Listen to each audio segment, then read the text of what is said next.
Les Misérables. Volume 1. Fantine. Book First. A Just Man. By Victor Hugo. Narrated by Peter Silverleaf. Chapter 1. Monsieur Myriel. In 1815, Monsieur Charles-François-Bienvenu Myriel was Bishop of D.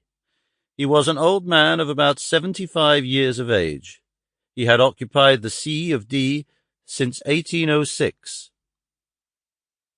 Although this detail has no connection whatever with the real substance of what we are about to relate, it would not be superfluous, if merely for the sake of exactness in all points, to mention here the various rumours and remarks which had been in circulation about him from the very moment when he arrived in the diocese.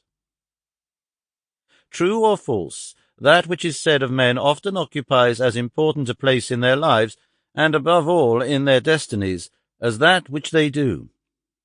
Monsieur Myriel was the son of a councillor of the Parliament of Aix. Hence he belonged to the nobility of the bar.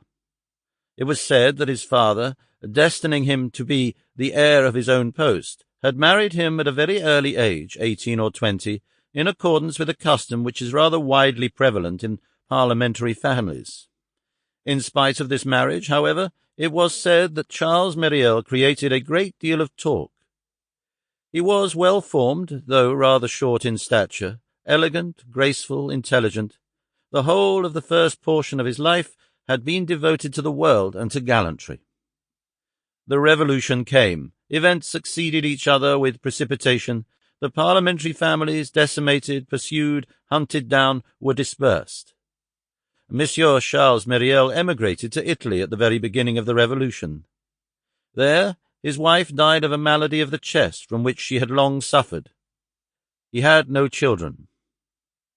What took place next in the fate of Monsieur Myriel?